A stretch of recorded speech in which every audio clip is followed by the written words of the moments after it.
Ladies and gentlemen, welcome to Chanel Jasmine, the best novel Chanel for romantic stories.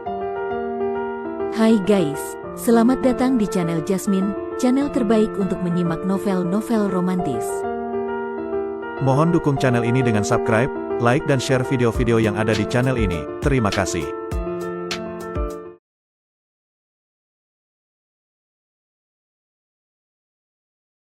Kaisar Agung Seni Bela Diri 1298. Setelah penguasa Dao sejati Xuan Zhu pergi, Luo Xiu duduk seorang diri di kedai minuman sambil memegang sebuah token berwarna emas yang terbuat dari logam ilahi tingkat penguasa Dao sejati. Satu sisi token itu terukir huruf Tian, dan sisi lainnya Dao jika disatukan membentuk makna Tian Dao atau hukum langit.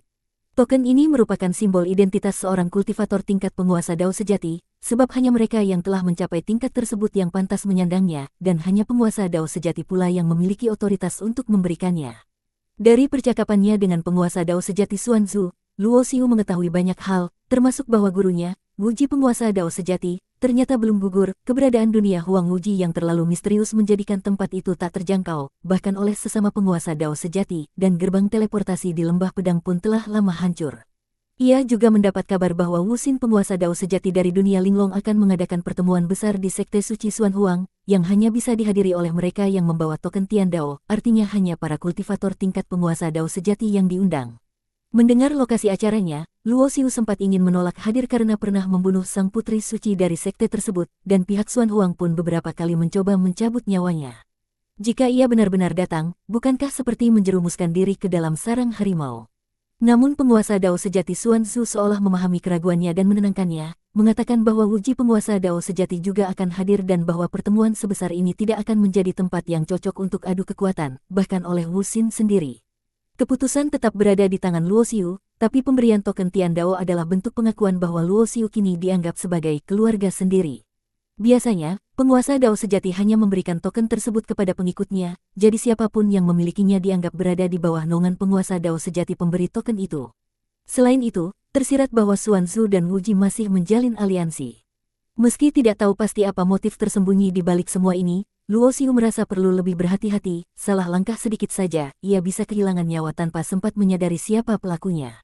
Ayo kita pergi, katanya sambil berdiri. Di Kui, Ye Haoran, dan Liu segera mengikutinya meninggalkan kedai. Ia tahu bahwa pertemuan itu akan digelar sebulan lagi, dan butuh waktu setidaknya setengah bulan untuk mencapai Sekte Xuan Huang di dunia Linglong dari alam Xuan, meski dengan kecepatan penuh rodam Dao. Karena waktu masih cukup, ia memutuskan tinggal 2 hari lagi di alam Xuan, dan bila tak mendapat petunjuk baru, barulah ia pergi ke alam Huang. 2 hari berlalu cepat, dan saat Luo Xiu hendak pergi, ia tiba-tiba merasakan sesuatu dengan kekuatan batinnya sekitar 300.000 mil jauhnya. Seberkas cahaya melaju cepat melintasi langit, dikejar oleh 3 berkas cahaya lain dengan kecepatan tinggi pula. Dalam dunia para petarung, pengejaran, pembalasan, atau perebutan harta adalah hal lumrah, tetapi perhatian Luo Xiu terpicu karena ia merasa aura orang yang sedang dikejar itu sangat familiar. Ia langsung teringat pada Ning Hanling. Mereka pernah bertemu di dunia surga, lalu bersama-sama menjelajahi reruntuhan perang kuno di Taigu. Di sana Ning Hanling memperoleh harta karun dan kemudian bergabung dengan istana Yue Tian sebagai murid. Setelah Tao Zun Tianchu tewas dan klan Tian runtuh, 12 istana surgawi pun hanya tinggal nama, dan legenda mereka menguap jadi sejarah. Ning Hanling yang berasal dari istana Yue Tian berhasil selamat dari bencana besar, mungkin karena sudah meninggalkan dunia surga jauh sebelum kehancuran terjadi dan menuju alam Xuan untuk membalaskan dendam keluarganya. Dahulu, keluarga Ning adalah klan besar terhormat di alam Xuan, meski bukan tanah suci, tapi memiliki pengaruh luas. Namun dalam satu malam, mereka dimusnahkan, hanya Ning Hanling yang berhasil kabur ke dunia surga. Dendam itu disimpannya rapat, dan dengan semangat membara ia berlatih keras di istana Yue Tian, menantikan saat membalas dendam dan mengembalikan kejayaan keluarga.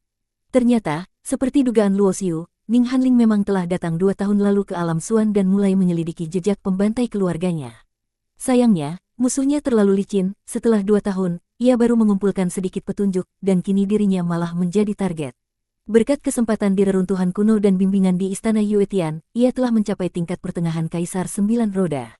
Ia juga memiliki kartu truf berupa senjata misterius dari reruntuhan tersebut yang membuatnya tidak gentar bahkan pada Kaisar 9 Roda puncak, tapi hanya 1 lawan 1. Kini, ia dikejar 3 orang sekaligus, 1 Kaisar 9 Roda puncak dan 2 lainnya di tingkat lanjut. Dalam situasi genting, ia hanya bisa melarikan diri. Tiba-tiba, musuh utama mengayunkan sebuah pusaka yang melepaskan berkas-berkas cahaya, membentuk jeruji ruang dan waktu yang menjebaknya dalam kurungan penjara ruang waktu. Nona Ning, kau sudah tidak punya jalan untuk lari lagi. 3 sosok muncul di samping penjara ruang waktu, di antara mereka, seorang pria parubaya yang merupakan kaisar 9 roda tingkat puncak menyeringai dingin dan berkata, jika kau menyerahkan benda yang dijaga turun-temurun oleh keluarga Ning, aku akan memberimu kematian yang cepat dan tidak menyakitkan.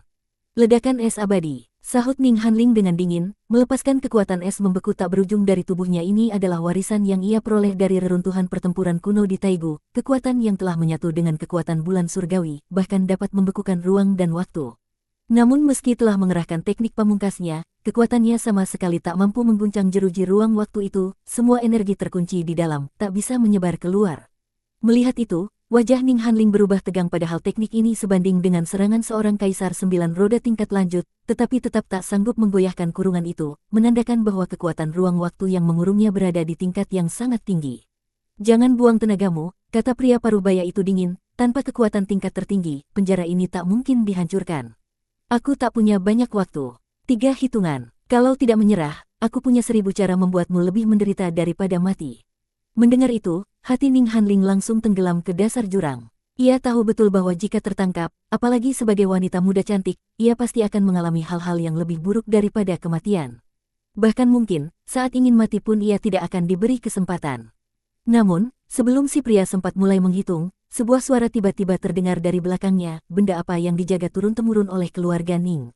Seketika, wajah pria itu berubah drastis, sebagai seorang kaisar 9 roda puncak, bagaimana mungkin ada orang bisa mendekatinya tanpa ia sadari. Hampir secara refleks, ia dan 2 rekan lainnya serentak membalikkan badan dan melepaskan serangan terkuat mereka.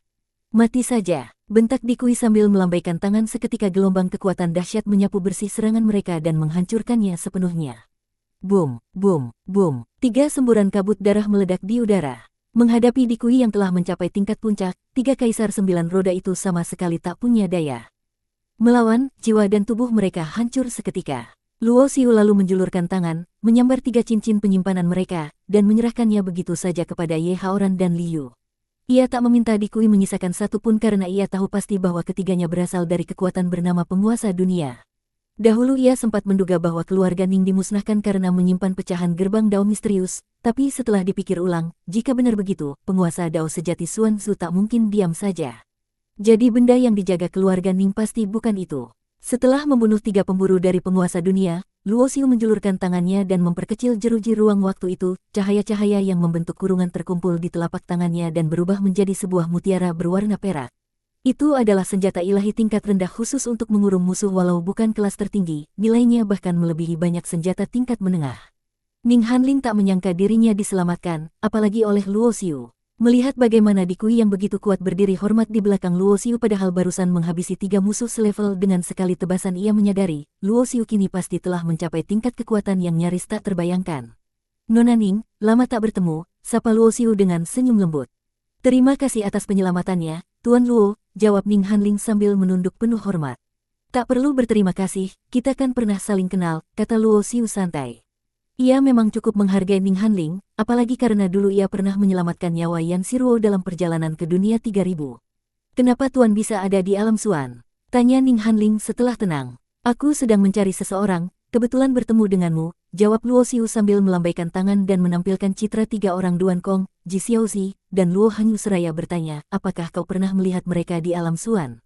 Ning Hanling tampak terkejut, lalu mengangguk perlahan. Ia sudah mendengar kabar kehancuran wilayah pedang Wuji di alam Huang, dan melihat wajah-wajah dalam gambar itu termasuk Yan Siruo, ia langsung menyadari bahwa mereka adalah orang-orang terdekat Luo Xiu. Sepertinya, aku pernah melihat mereka bertiga, ujar Ning Hanling sambil menunjuk Duan Kong, Ji Xiaozi, dan Luo Hanyu. Bersambung.